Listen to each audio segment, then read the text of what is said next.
Have you ever stepped off a long flight, feeling like you need a vacation from your vacation?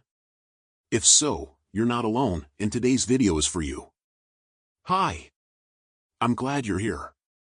After traveling internationally for over 40 years, and taking more than 30 long-haul flights in my senior years, I've learned that the key to stepping off a plane feeling refreshed isn't luck, it's strategy.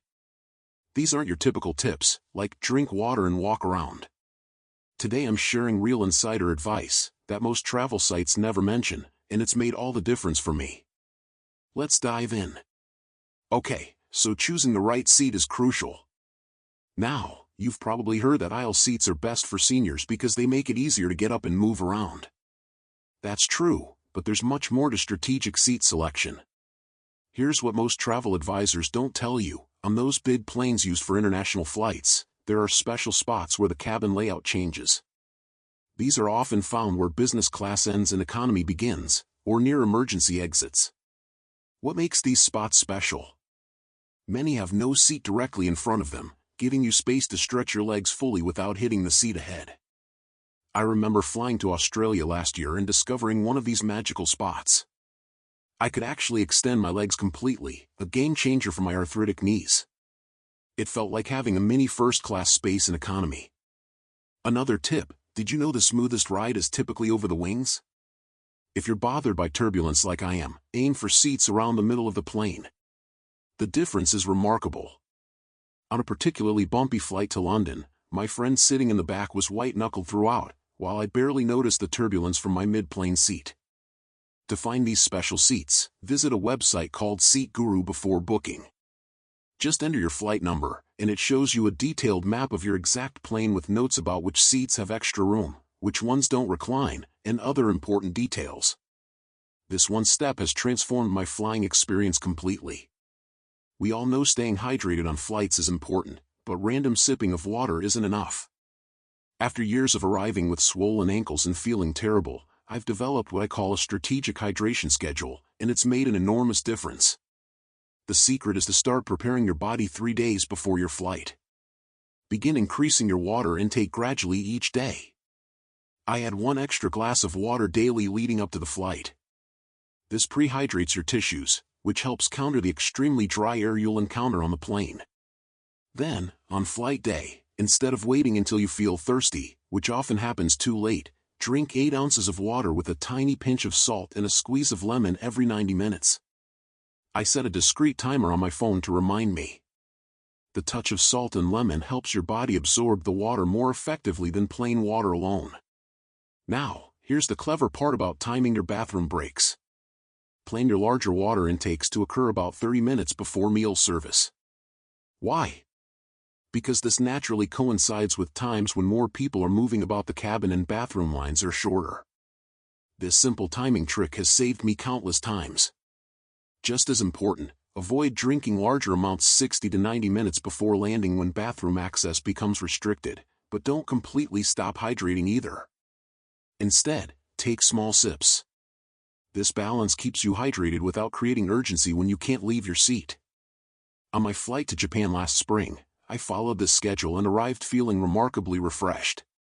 My daughter even commented that I didn't have the usual post-flight puffiness around my eyes and ankles. Now let's talk about something that has saved me tremendous stress at security checkpoints, the TSA notification card system. Few seniors know about this free official card that allows you to discreetly notify security personnel about medical conditions or devices that might affect screening. Instead of having to verbally explain personal medical details while standing in the security line, you can simply hand them this card. You can print this card for free from the TSA website. I fill mine out with information about my artificial knee and the medications I carry that can't go through X-ray machines. The difference in treatment is remarkable. Security personnel immediately understand your needs without you having to announce personal medical information to everyone around you. Additionally, if you have any medications that require special handling or come in liquid form exceeding normal limits, bring a printed doctor's note on letterhead. I carry a letter explaining why I need my liquid arthritis medicine in a 4-ounce bottle, and I've never once had it confiscated. One of the most uncomfortable parts of flying, especially as we age, is ear pain during takeoff and landing. Regular earplugs don't help with this because it's caused by pressure changes, not noise. The solution? Specialized airplane earplugs like airplanes or Flents. These are dramatically different from regular earplugs. They have unique filters that slowly equalize pressure during ascent and descent, reducing that painful ear pop feeling. They're particularly helpful if you have sinus problems or are recovering from a cold. I discovered these after a flight to Denver left me with ear pain that lasted 3 days. Now, I put these special earplugs in about 30 minutes before boarding. I can now comfortably sleep through descent, which used to wake me up with ear pain every single time. At about $10 to $12 for a reusable pair, they're one of the best travel investments I've ever made. Airports have grown enormously in size over the years. What used to be manageable walks are now often half-mile hikes between gates. Here's how to navigate them without exhausting yourself before your flight even begins.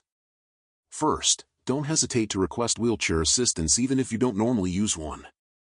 This service is free, available to anyone who needs it, and can save you from walking those tremendous distances. You need to request it when booking your flight or at least 48 hours before departure. Many seniors feel they're not disabled enough to use this service, but that's not how it works.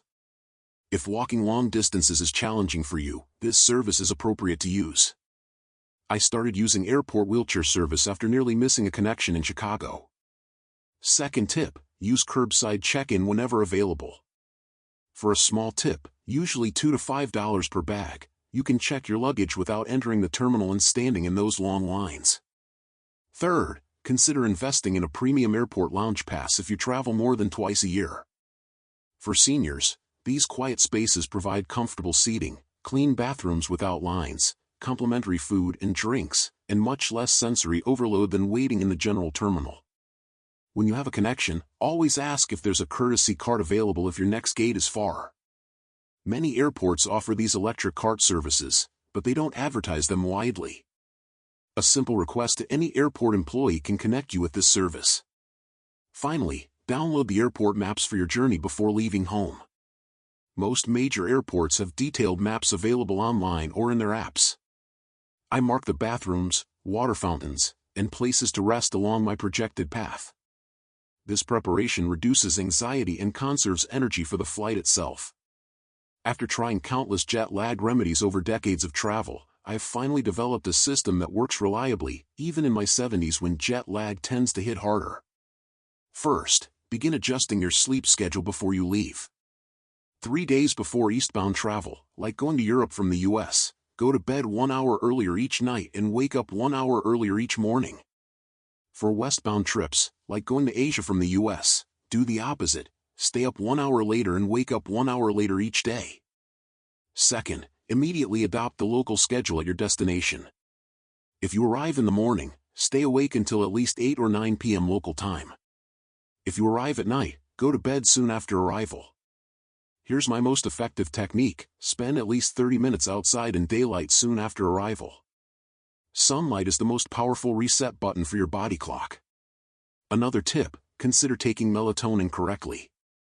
For jet lag, take a low dose, 0.5 to 1 milligram, about 30 minutes before your target bedtime in the new time zone. Higher doses can actually make adjustment harder and leave you groggy. Always discuss this with your doctor first, especially if you take other medications. Lastly, stay hydrated in the 2 days following arrival. Dehydration magnifies jet lag symptoms. I drink water with electrolytes throughout the day and monitor the color of my urine to ensure I'm properly hydrated. So there you have it, my insider tips for making long flights not just bearable, but actually comfortable.